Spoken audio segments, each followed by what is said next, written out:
Hello दोस्तों, हमारे ज़िंदगी में बहुत सारी आकृति हम लोग को देखने को मिलता है। जैसे वर्गाकार आकृति हो, आयताकार हो, घनाकार हो, घनाभाकार हो, बेलनाकार हो, तो बहुत सारी आकृति देखने को मिलता है।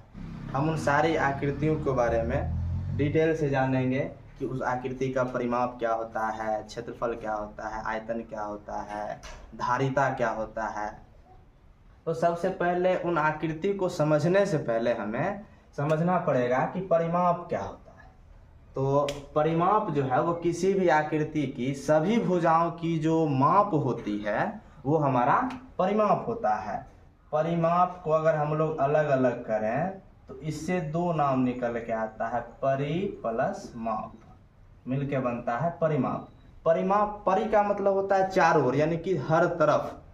कोई भी आकृति है तो उसमें जितनी भी भुजाएं हैं उन सभी भुजाओं को अगर हम लोग माप दें साइड से, ये सारी भुजाओं को माप दें तो ये हमारा परिमाप कहलाएगा। चाहे वो आयताकार हो, चाहे वो वर्गाकार हो, चाहे वो घन के आकार का हो, घनाभ के आकार का हो, हम उस सभी आकृति के भुजा को अगर माप लें तो वो हमारा क्या कहलाएगा? परिमाप कहलाएगा। परिमाप चूंकि ये या तो लंबाई होगी, चौड़ाई होगी या ऊंचाई होगी, तो हम लोग परिमाप में जैसे मान के चला जाए ये 6 मीटर का है, ये भी चूंकि ये वर्गाकार लग रहा है तो ये भी 6 मीटर का है, ये भी 6 मीटर का है, ये भी 6 मीटर का है। परिमाप में से ये चारों भुजाओं को हमें क्या करना होगा? जोड़ना पड़ेगा। तो 6 मीटर 6 मीटर 6 मीटर 6 मीटर कुल मिला के होता है 24 मीटर। तो इसका जो मात्रक होता है हमें या तो मीटर में रहेगा, सेंटीमीटर, किलोमीटर इतनी से रह सकता है। अब इसकी माप जिस हिसाब से दिया रहेगा वही होगा हमारा, इसका मात्रक लेके चलेंगे हम लोग। अब है क्षेत्रफल। तो क्षेत्रफल जो है एरिया, वो किसी भी द्विविमीय आकृति द्वारा जो स्थान घेरा जाता है, उस वस्तु जो स्थान घेरता है वो क्या कहलाता है हमारा? तो क्षेत्रफल। जैसे मान के चला जाए ये कॉपी है, ये इस बोर्ड को जितना जगह पे छेक लिया वो इस बोर्ड का उतना क्षेत्रफल को यह घेर लिया है, तो ये इसका क्या कहला जाएगा? क्षेत्रफल। क्षेत्रफल में होता क्या है कि क्षेत्रफल जो होता है, ये हमने बात किया है द्विविमीय आकृति की, इसके बारे में हम जस्ट अभी चर्चा करेंगे। द्विविमीय आकृति में यानी कि क्षेत्रफल होता है लंबाई गुना चौड़ाई। तो लंबाई का मात्रक मीटर और चौड़ाई का मात्रक मीटर। तो हम लोग जब भी क्षेत्रफल किसी भी वस्तु का निकालेंगे, अगर उसका लंबाई चौड़ाई मीटर में दिया हो तो हमें क्षेत्रफल को मीटर स्क्वायर में लिखना होगा। यदि सेंटीमीटर में दिया हो तो सेंटीमीटर को सेंटीमीटर से गुना करेंगे, सेंटीमीटर स्क्वायर। किलोमीटर में हो तो किलोमीटर गुना किलोमीटर, किलोमीटर स्क्वायर। जैसे हम लोग का घर बनता है आयताकार, जैसे हम लोग का घर जो बनता है, घर में सुनने को मिलता होगा क्या कि जो है स्क्वायर फुट, यानी कि उसको जो मापा जाता है वो फुट में मापा जाता है। मान लिया जाए कि उसका दीवार जो है 12 फुट लंबा और 10 फुट चौड़ा है, तो हमारा जो क्षेत्रफल हो जाएगा वो 120 फुट स्क्वायर हो जाएगा, यानी कि फुट स्क्वायर इसका मात्रक होगा। तो मात्रक अलग अलग हो सकता है इसका, वो इस बात पर निर्भर करेगा कि उसकी जो माप है वो कैसे मापा गया है, किस में मापा गया। तो दोस्तों हमने अब समझा परिमाप और क्षेत्रफल के बारे में।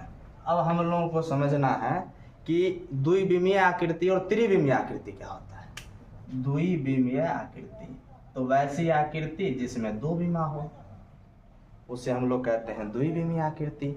इसको हम लोग 2 डायमेंशनल कहते हैं, इसलिए इसे लिखा जाता है 2D। ये द्विविमीय आकृति होता है। तो दो विमा, इसे हम लोग द्विआयामी भी कहते हैं, द्विआयामी आकृति। द्विआयामी आकृति बोले या फिर द्विविमीय आकृति बोले, 2 डायमेंशनल शेप। इसमें लंबाई और चौड़ाई होता है, सिर्फ 2 चीज, एक लंबाई होगा और दूसरा चौड़ाई होगा। तो इस तरह की जो आकृति बनती है उसे हम लोग एक समतल सतह पे बना सकते हैं।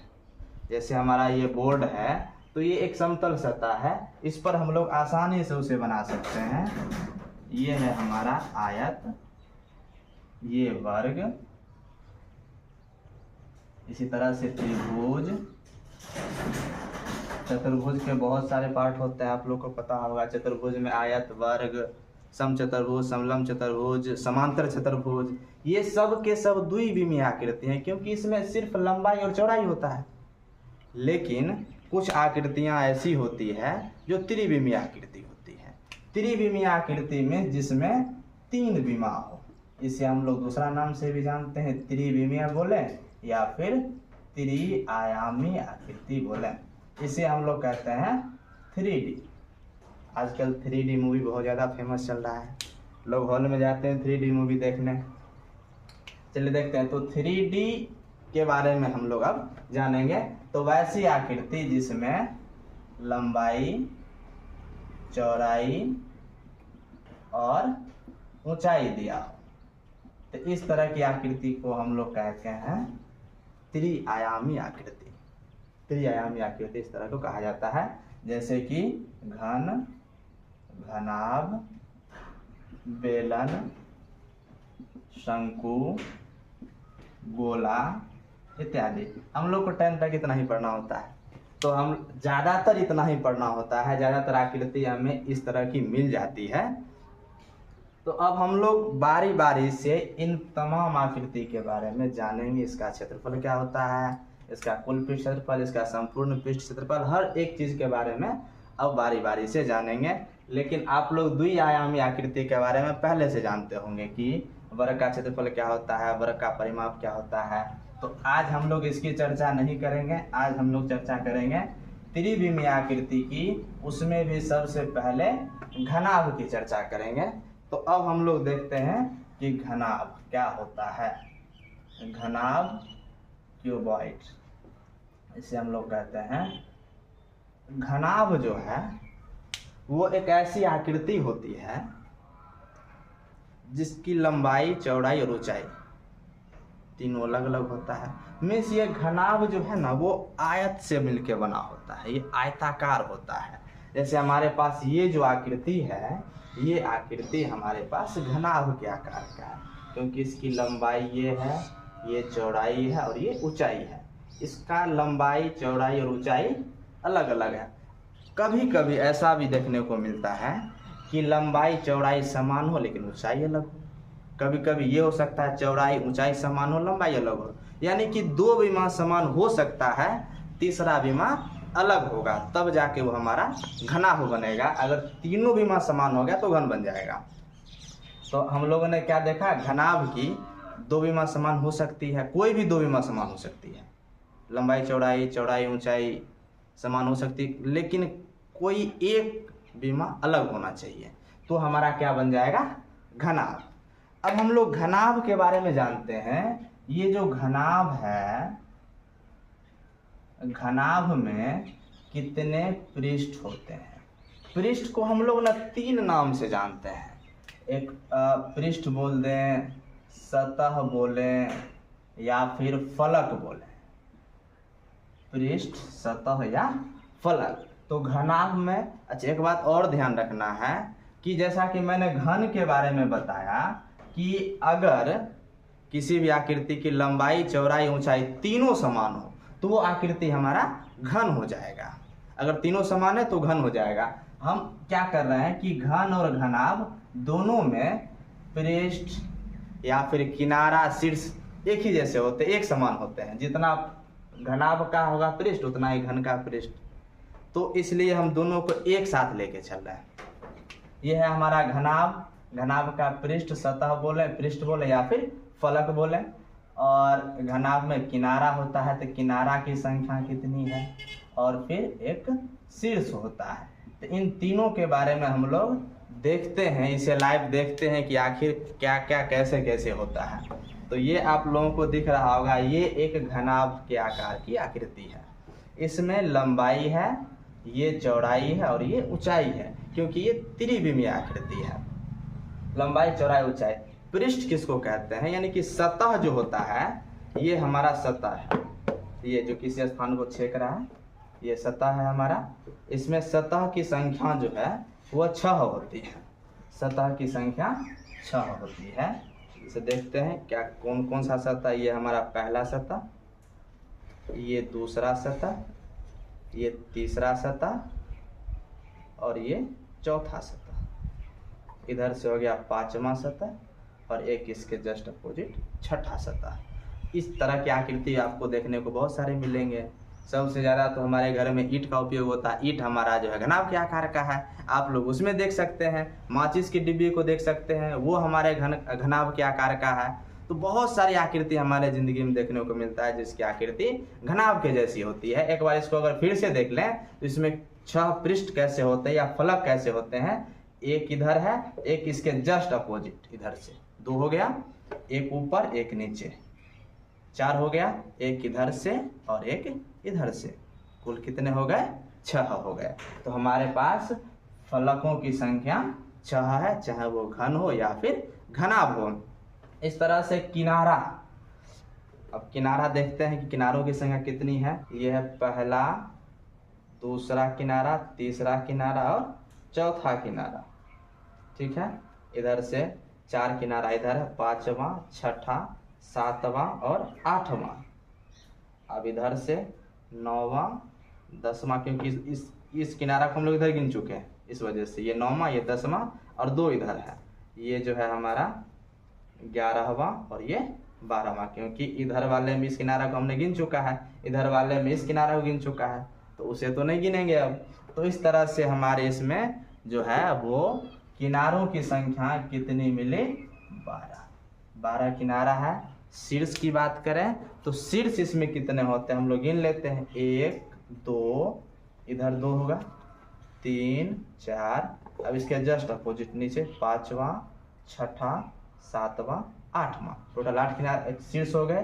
पहला, दूसरा, तीसरा, चौथा और 4 इधर है, 5वां, 6ठा, 7वां और ये 8वां। तो कुल हमारे पास शीर्ष की संख्या हो गई 8। तो हम लोग पृष्ठ का उपयोग कहाँ पे करते हैं, क्या जरूरत है इस पृष्ठ का? पृष्ठ का हमें उपयोग होता है इसका क्षेत्रफल निकालने में। पृष्ठ का उपयोग करके हम लोग घनाभ का पृष्ठीय क्षेत्रफल निकालते हैं। किनारा का उपयोग कहाँ पे करते हैं, तो किनारा से हम लोग जो है परिमाप निकालते हैं। हम लोग इसके बारे में और जस्ट आगे पढ़ेंगे। शीर्ष से हम लोग जो है विकर्ण निकालते हैं कि विकर्ण कितना होगा या फिर कितने विकर्ण बनेंगे उस आकृति में, इसकी संख्या हम लोग उसके बारे में हम लोग जानते हैं। तो अब हम लोग देखते हैं कि इस जो घनाभ है हमारे पास, घन और घनाभ दोनों में आपने देखा, क्या देखा कि फलक, पृष्ठ या फिर फलक बोलें, पृष्ठ बोलें या फिर सतह बोलें, ये इसकी संख्या 6 होती है। किनारों की संख्या इसका 2 गुना 12 होती है और शीर्षों की संख्या 8 होती है। अब हम लोग देखते हैं घनाभ का कुल पृष्ठ क्षेत्रफल। घनाभ का कुल पृष्ठ क्षेत्रफल। तो सबसे पहले तो हम लोगों ने ये देख चुका है कि घनाभ में कुल कितने पृष्ठ, तो 6 पृष्ठ। तो 6 पृष्ठ का जो है हम लोग अलग अलग क्षेत्रफल निकाल करके उसे जोड़ देंगे तो हमारा निकल जाएगा घनाभ का कुल पृष्ठ। अब आप इसमें देख सकते हैं, इसकी आकृति को छोटी वाली आकृति लेते हैं इधर से। ये अगर हमारा ये जो है हमारा लंबाई है, इधर से ये भी लंबाई है, ये इसकी ऊंचाई है, तो इस एरिया का जो क्षेत्रफल में निकलेगा वो L गुना H। एक क्षेत्रफल इसका निकला। इधर इसके जस्ट अपोजिट आ जाए, ये इसकी लंबाई, ये इसका ऊंचाई, इसका क्षेत्रफल L गुना H। अब इधर देखते हैं, ये जो लंबाई है इधर का, ये भी, तो इसके जितना बड़ा ये इधर से उतना ही बड़ा ये, तो ये दोनों लंबाई है, ये भी लंबाई है इसका और ये चौड़ाई है। इसका जो क्षेत्रफल निकालेंगे L गुना B। इधर से ये हमारा लंबाई था, इधर ये लंबाई, तो ये भी लंबाई, ये चौड़ाई, इसका क्षेत्रफल L गुना B। और इधर से निकालते हैं, ये चौड़ाई है, इधर देख सकते हैं ये चौड़ाई लिखे थे इसको, तो ये चौड़ाई और ये इसका ये चौड़ाई, और ये जो था इसका इधर से चूंकि ये ऊंचाई है तो इसको हम लोग क्या मानेंगे ऊंचाई, तो इसका होगा L गुना H। ये L गुना H और एक इधर तो खाली है, बट जितना इसका है उतना ही ये भी है। अब इसे आप जब बारी बारी से देखेंगे घर पे करके तो डिटेल्स में समझ में आ जाएगा लंबाई, चौड़ाई, ऊंचाई क्या क्या है। तो इसमें कुल कितने सतह मिले, 6 सतह मिले। और हम लोग जानते हैं कि घनाभ जो बनता है वो 6 सतह से मिल करके बना होता है, 6 सतह से मिल के बना होता है। और इसका 6 सतह जो है सभी सतह इसके होते हैं घनाभ के जैसे, सॉरी आयत के जैसे, इसके सभी सतह आयताकार होते हैं। 2 सतह बना दिया मैंने, ये तीसरा सतह है, इस तरह से ये चौथा सतह, ये इसका 5वां है और ये इसका 6ठा है। जिस तरह से इस आकृति में हम लोगों ने देखा कि लंबाई और ऊंचाई वाला 2 पृष्ठ, लंबाई और चौड़ाई वाला 2 पृष्ठ, चौड़ाई और ऊंचाई वाला 2 पृष्ठ है। तो इस तरह से हम लोग क्या करते हैं, इस सभी का जो है क्षेत्रफल निकालते हैं। इसका मान लेते हैं लंबाई, ये चौड़ाई है, ये भी लंबाई, ये चौड़ाई। तो इसका क्षेत्रफल चूंकि आयताकार है तो आयत का क्षेत्रफल हम लोग यूज करेंगे। इसका क्षेत्रफल होगा लंबाई गुना चौड़ाई, इसका क्षेत्रफल होगा लंबाई गुना चौड़ाई। तो 2 हो गया हमारे पास, 2 पृष्ठ था लंबाई और चौड़ाई वाला, 2 पृष्ठ था चौड़ाई और ऊंचाई वाला। तो 2 पृष्ठ हम लोग लेते हैं चौड़ाई और ऊंचाई वाला। तो इसका जो क्षेत्रफल होगा, चूंकि आयताकार है और ये आयत का विमा है, तो इसका जो क्षेत्रफल होगा चौड़ाई गुना ऊंचाई, और इसका भी क्षेत्रफल होगा चौड़ाई गुना ऊंचाई। और 2 पृष्ठ हमारे पास था जिसमें था चौड़ाई, अच्छा सॉरी चौड़ाई ऊंचाई, लंबाई चौड़ाई, चौड़ाई ऊंचाई। अब है ऊंचाई और लंबाई, यानी कि लंबाई और ऊंचाई, लंबाई और ऊंचाई वाले, लंबाई और ऊंचाई वाले।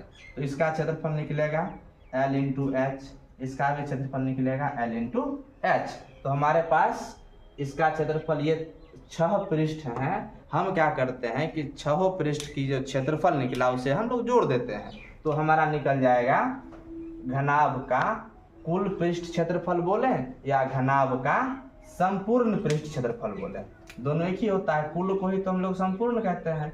घनाभ का संपूर्ण पृष्ठ क्षेत्रफल या फिर घनाभ का कुल पृष्ठ क्षेत्रफल। तो सबको बारी बारी से जोड़ते हैं। एल बी यहाँ पर है, एक एल बी यहाँ पर है, यहाँ से बी एच, एक और बी एच है, प्लस एल एच और एक और एल एच है। अब सबको जोड़ते हैं, चूंकि 2 एल बी है, 2 बी एच है और 2 एल एच है।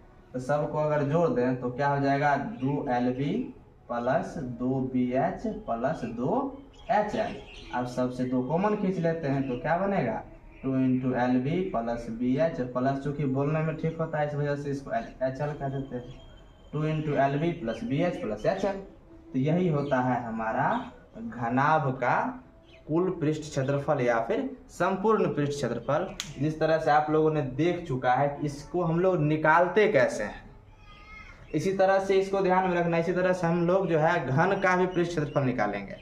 तो हम लोगों ने देखा घनाभ का कुल पृष्ठ क्षेत्रफल, चूंकि इसमें 6 पृष्ठ होते हैं तो 6 पृष्ठ को क्षेत्रफल निकाल करके जोड़ दिए, हमारा निकल गया घनाभ का कुल पृष्ठ क्षेत्रफल। तो घनाभ का पार्श्व पृष्ठ क्षेत्रफल भी होता है। क्या निकालेंगे हम लोग, घनाभ का पार्श्व पृष्ठ क्षेत्रफल। इसमें वक्र नहीं होता है, वक्र के बारे में हम आगे बेलन की चर्चा जब करेंगे, शंकु की चर्चा जब करेंगे, उस जगह पे वक्र होता है, क्योंकि कर्व्ड एरिया इसमें है ही नहीं। इसमें जो भी है वो एक सीधी रेखा है, स्ट्रेट लाइन होता है। तो इसमें देखते हैं पार्श्व का मतलब होता है अगल बगल वाला। कौन सा क्षेत्रफल निकालेंगे हम लोग, अगल बगल में जो है, यानी कि जो साइड साइड में है। जैसे अगर ये लंबाई और ये ऊंचाई वाला, इधर से ये चूंकि ये चौड़ाई है, इसको इधर करके देखा था, आपको दिख नहीं रहा होगा, इधर से ये चौड़ाई और ये ऊंचाई, ये लंबाई ऊंचाई चौड़ाई ऊंचाई।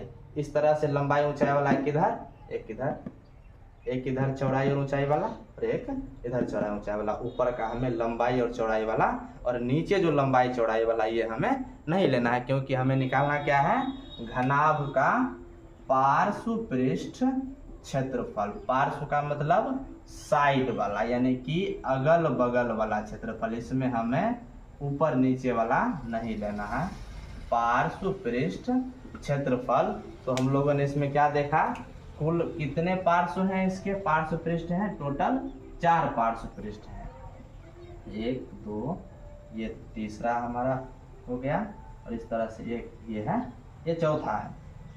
तो इसमें क्या क्या था, लंबाई ऊंचाई और इधर चौड़ाई ऊंचाई।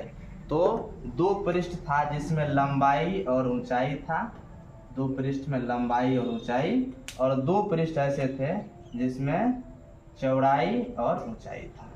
दो पृष्ठ में क्या था, चौड़ाई और ऊंचाई। इसका क्षेत्रफल L इंटू एच, इसका क्षेत्रफल L इंटू एच, इसका क्षेत्रफल B इंटू एच, इधर का क्षेत्रफल L ही एच था ना,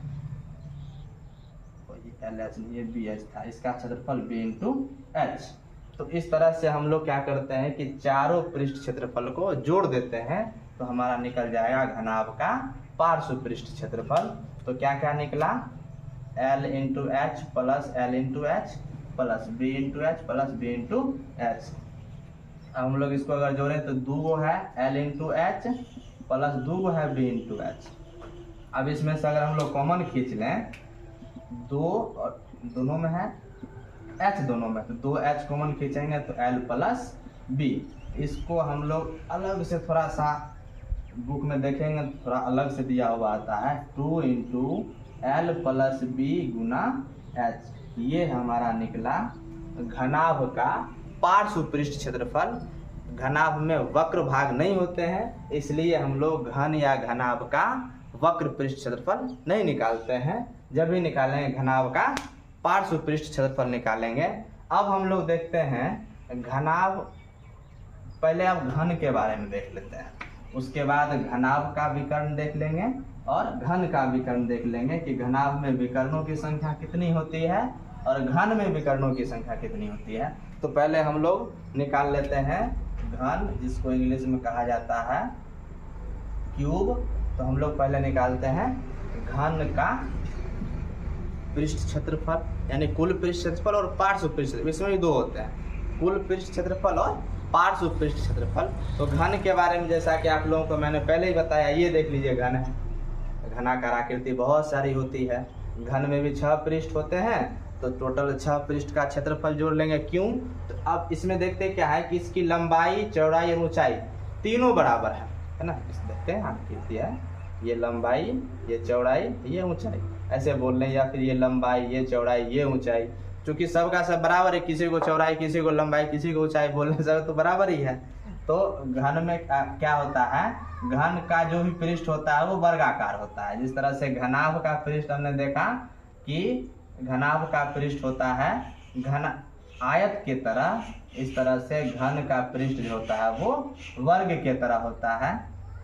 घनाभ की लंबाई, चौड़ाई, ऊंचाई अलग अलग हो सकती है।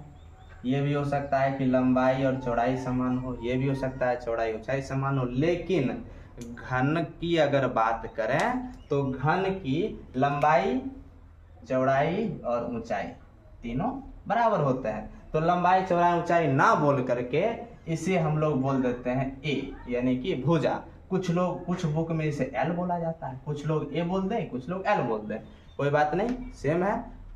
किसी को मन होगा बी मान लेने की तो कोई दिक्कत थोड़ी है।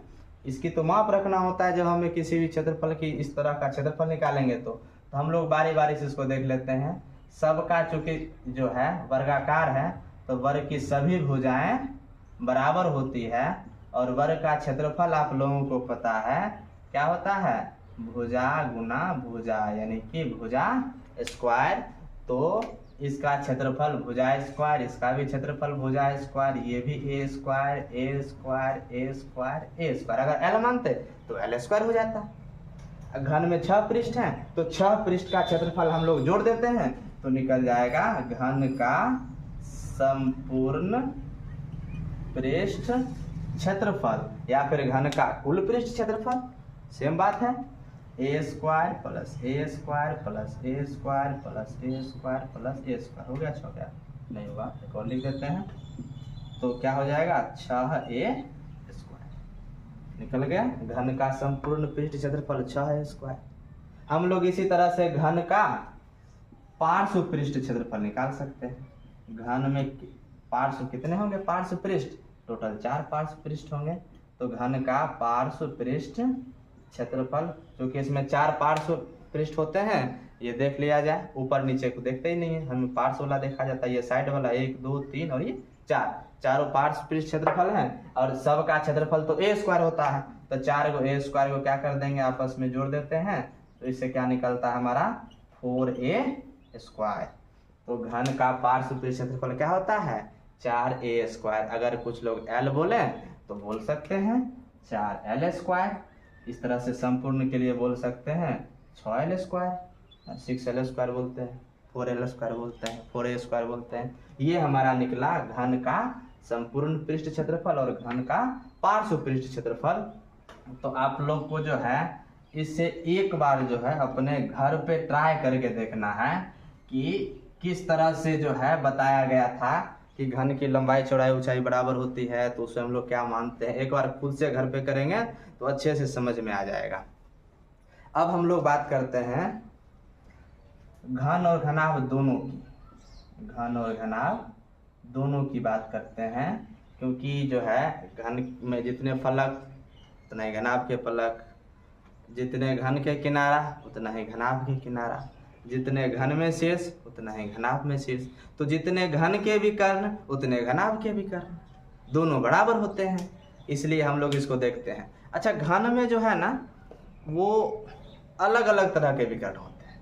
इसके फलक का विकर्ण अलग और इसके पूरे बॉडी का विकर्ण अलग, संपूर्ण शरीर का विकर्ण कहते हैं। देखिए जैसे इसका ये फलक है, ये फलक तो आयताकार है और आपको पता है कि एक फलक जो आयत है उस आयत में कितने विकर्ण हो सकते हैं? 2 विकर्ण, ठीक ना।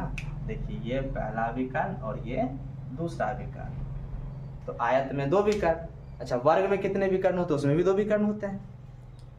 तो इसमें कितने विकर्ण हो गए? 1 विकर्ण 2 विकर्ण। इस तरह से इधर भी 2 विकर्ण, 1 2 टोटल हो गए 4 विकर्ण। इधर से जोड़ेंगे 5 6 विकर्ण, फिर से इधर देखेंगे 7 8 विकर्ण, ऊपर वाले हिस्से में 9वां विकर्ण 10वां विकर्ण और इधर वाले हिस्से में 11वां विकर्ण 12वां विकर्ण। तो घन और घनाभ दोनों में, घन और घनाभ दोनों में फलकों पर जो है, फलक पर या पृष्ठ पर विकर्ण की जो संख्या होती है वो कितनी होती है? 12। चूंकि कितने फलक होते हैं? 6 फलक होते हैं और एक फलक पे कितने विकर्ण बनते हैं? 2 विकर्ण। एक फलक पे 2 विकर्ण तो 6 फलक पे 12 विकर्ण। और इसमें जो है 2 विकर्ण और होता है और 4 विकर्ण और होते हैं। वो विकर्ण कैसे होते हैं? विकर्ण जो है वो सीधे सीधे शीर्ष को मिलाया जाता है एक दूसरे की कोना। इधर से अगर जो है हम लोग इसको देखें, इधर से इस शीर्ष को लेते हैं तो इसके जस्ट अपोजिट वाले शीर्ष, इस तरह से एक विकर्ण इधर से हो गया, इस शीर्ष से इधर वाले शीर्ष में, दूसरा विकर्ण इधर वाले शीर्ष में, इधर इधर, तीसरा इधर से इधर वाले शीर्ष में, जस्ट अपोजिट लेके चलते हैं, तीसरा हो गया और चौथा इधर से इधर वाले शीर्ष में। इसका इधर ले रहे हैं तो इसका इधर से ले रहे हैं, ठीक है ना। इस बात का ध्यान देना है। इसमें शीर्ष की संख्या होती कितनी है? 8। तो 8 शीर्ष में जो है सो, जैसे इसमें 4 शीर्ष है तो 2 विकर्ण बना, उसमें 8 शीर्ष है तो 4 विकर्ण बनेंगे। तो पूरे शरीर पर जो है, शरीर बोले मतलब घन और घनाभ का जो पूरा भाग है, उस पूरे भाग पर जो विकर्ण की संख्या होती है वो 4 होते हैं ना। ये जो होता है हमारा फलकों की संख्या का 2 गुना और ये शीर्षों की संख्या का आधा। क्योंकि शीर्ष की संख्या 8 तो इस पर शरीर पर विकर्ण की संख्या 4, तो कुल जो निकला हमारा विकर्ण, वो कुल विकर्ण की संख्या हो गया कितने? 12 इधर और 4 इधर, कुल विकर्ण की संख्या 16। इसे अगर हम लोग बारी बारी से पूछा जाए कि फलक पर कितने विकर्ण होते हैं तो 12 और संपूर्ण शरीर पर कितना विकर्ण होता है तो 4, और पूछेगा कुल विकर्ण की संख्या तो हम लोग कहेंगे 16। तो घन में भी विकर्ण की संख्या 16, घनाभ में भी विकर्ण की संख्या 16 होते हैं। अब हम लोग देखते हैं कि घन और घनाभ का विकर्ण कैसे निकाला जाता है। क्या देखेंगे? घन और घनाभ का विकर्ण कैसे निकालते हैं। अभी तक मैंने आपको आकृति दिखाया, बनाया नहीं। अब आप देखेंगे, अब हम क्या करते हैं, घनाभ की आकृति एक बार बनाते हैं। तो घनाभ जो है बनता, घनाभ का प्रत्येक सतह कैसा होता है तो आयत के जैसा। तो हम लोग बनाते हैं, ये एक घनाभ बन गया हमारा इस तरह से। ये घनाभाकार आकृति है।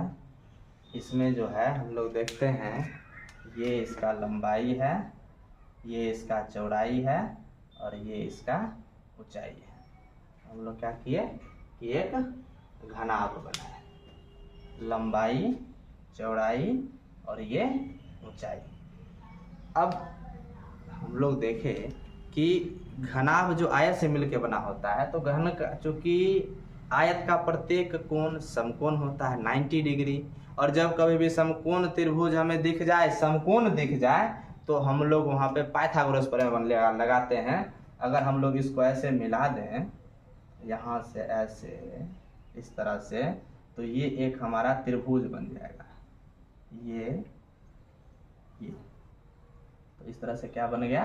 त्रिभुज बन गया। ये हमारा फलक का भी निकाल रहे हैं। जैसे ये इस तरह से आयत है, इसको अगर हम लोग यहाँ से ऐसे मिला दें तो एक हमारा इतने नीचे क्या बन जाएगा? त्रिभुज, ऊपर त्रिभुज बन जाएगा। इसमें हम एक मिला के दिखा देते हैं। इसमें जो है हमारा क्या बन जाएगा? इधर से ये इस तरह से बन गया, और ये 90 डिग्री का एंगल बना रहा है। यहाँ पे ये 90 डिग्री का कोण है। तो इस त्रिभुज में हम लोग क्या लगाएंगे? पाइथागोरस प्रमेय। तो पाइथागोरस प्रमेय से हम लोग निकालेंगे इसका ये विकर्ण। यहाँ पे कितने डिग्री का एंगल बन रहा है? 90 डिग्री का। तो 90 डिग्री के एंगल 90 डिग्री के ठीक सामने वाले को हम लोग कहते हैं कर्ण। तो पाइथागोरस प्रमेय से अगर हम लोग देखें, पाइथागोरस प्रमेय से जो हमारा ब्लैक वाला एरिया है, हम इसका निकाल रहे हैं। पाइथागोरस प्रमेय क्या होता है? कर्ण का वर्ग बराबर लंब का वर्ग प्लस आधार का वर्ग, यही होता है।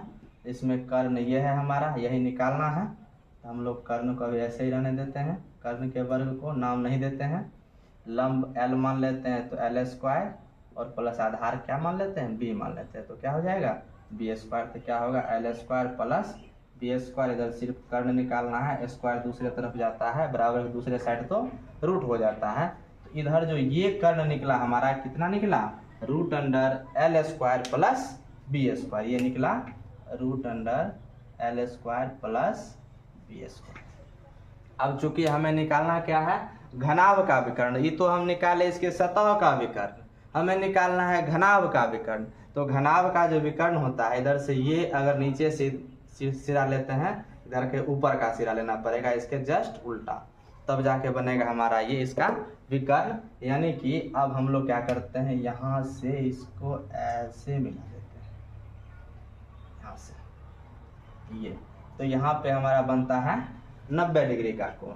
अब देखिए ये तो ऊंचाई है इसकी, ये ऊंचाई है ना, ये लंबाई, ये चौड़ाई, ये ऊंचाई, इस तरह से ये ऊंचाई है, इस तरह से ये ऊंचाई है। अब देखिए ये 90 डिग्री का कोण, तो इसके ठीक सामने वाला जो होता है ये कर्ण होता है, और यही तो हमारा इस घनाभ का विकर्ण है। तो ये कर्ण बोले या फिर इसको विकर्ण बोले। तो यहाँ पर भी जब हमारा लगेगा, क्या होता है? कर्ण का स्क्वायर बराबर लंब का स्क्वायर प्लस आधार का स्क्वायर। तो कर्ण तो निकालना है, कर्ण का वर्ग बराबर लंब, अगर मान लें इसको, रूट में l square plus b square, इसका वर्ग प्लस आधार h लिखे हुए हैं, इसका वर्ग हो जाएगा। स्क्वायर से रूट कैंसिल आउट, इधर हो जाएगा हमारा कर्ण का स्क्वायर बराबर l square plus b square plus h square. कर्ण इधर से स्क्वायर में है, दूसरे तरफ जा करके रूट में हो जाएगा, तो root under l square plus b square plus h square. तो ये जो हमारा निकला, क्या निकला? l square plus b square plus h square का अंडर रूट। तो इस तरह से हम लोगों ने क्या देखा? घनाभ का जो विकर्ण है, घनाभ का विकर्ण बराबर रूट में आया l square plus b square plus h square. ये हमारा निकला घनाभ का विकर्ण। तो घनाभ के विकर्ण का यूज हम लोग कहाँ पे करते हैं? जैसे कोई घर है हमारा, अगर वो घनाभ के आकार का है, तो उसमें अधिकतम कितनी लंबाई का छड़ रख सकते हैं, तो उसका विकर्ण निकालेंगे। तो वही विकर्ण जो होता है, अधिकतम जो है लंबाई का छड़ उसमें रखा जा सकता है। तो इस तरह से हम लोगों ने देखा क्या कि घनाभ का विकर्ण। अब हम लोग देख लेते हैं घन का विकर्ण। जिस तरह से घनाभ का विकर्ण निकाले, सेम उसी तरह से घन का भी विकर्ण निकालना होता है। तो पहले हम लोग एक घनाकार आकृति बनाते हैं, जो कि घन बनता किससे है? वर्ग से। तो हम लोग देखते हैं, वो थोड़ा बड़ा हो गया। घनाकार आकृति बनाते हैं और इससे हम लोग निकालते हैं एक बात और भी आप लोगों को पता होना चाहिए कि हम लोग त्रिविमीय आकृति को द्विविमीय आधार पर नहीं बना सकते हैं। ये हमारा द्विविमीय आधार है, बोर्ड जो है द्विविमीय आधार है, ये आयताकार है, इस पर त्रिविमीय आकृति को नहीं बनाया जा सकता। बस ऐसे रैंडमली हम लोग को बना करके देख लेते हैं किस तरह से है। यहाँ पर देख सकते हैं ये हमारा लंबाई चौड़ाई तो सेम है, तो हम लोग ए मानेंगे, लंबाई भी ए है, चौड़ाई भी ए है, ऊंचाई भी ए है। इस तरह से अगर इसको यहाँ से खींच दें तो ये निकल जाएगा, एक त्रिभुज हो जाएगा। ये हमारा 90 डिग्री, सेम उसी तरह से घन के जैसे। फलक है, पहले फलक पर का निकालेंगे कर्ण, उसके बाद इसके जो इसका जो विकर्ण होगा वो निकालेंगे। तो हम लोग देखते हैं ये निकालेंगे, पाइथागोरस प्रमेय लगाएंगे, सेम वही बात, पाइथागोरस प्रमेय से। पाइथागोरस प्रमेय क्या होता है, कर्ण, चलो डायरेक्ट इधर की कर देते हैं, कर्ण बराबर रूट अंडर लंब का स्क्वायर प्लस आधार का स्क्वायर। देखते हैं, कर्ण तो निकालना है, इसका लंब कितना ए स्क्वायर, आधार कितना ए स्क्वायर, रूट में हो जाएगा 2a स्क्वायर, ए स्क्वायर का एगो बाहर निकल जाएगा तो रूट अंडर 2a, ये होता है हमारा, ये निकला। इस तरह से हमारा निकल गया ये सतह का कर्ण। अब हम लोग देखते हैं इसका कर्ण कैसे निकालते हैं। तो यहाँ से इस तरह से एक कर्ण खींच लेते हैं यहाँ पर, ये तो हमारा निकल गया रूट अंडर 2a स्क्वायर, ये भुजा a है। तो यहाँ पर भी जब हम लोग लगाएंगे पाइथागोरस प्रमेय, वही सूत्र है, कर्ण बराबर रूट अंडर लंब का स्क्वायर प्लस आधार का स्क्वायर। चूंकि इसका लंब को मान लेते हैं रूट अंडर 2a, यह है, इसको लंब कह लेते हैं 2a का स्क्वायर, और प्लस में आधार कितना है a है, तो ये a का स्क्वायर चलिए करते हैं। तो क्या हो जाएगा, रूट अंडर 2a का स्क्वायर, तो रूट 2 का स्क्वायर होता है 2, और इधर से ये a स्क्वायर और प्लस में ये a स्क्वायर, क्या हो जाएगा रूट अंडर 3a स्क्वायर। अब a स्क्वायर एक बाहर निकले, 2 है तो एक बाहर निकलेगा, रूट अंडर 3a। इसका जो कर्ण निकला वो क्या निकला, रूट अंडर 3a। ये जो निकला हमारा क्या निकला, रूट अंडर 3a। तो इस तरह से हम क्या होता है, घन का विकर्ण रूट अंडर 3a। अब हम लोग अगले दिन देखेंगे इसके बारे में, घनाभ का आयतन और घन का आयतन क्या होता है।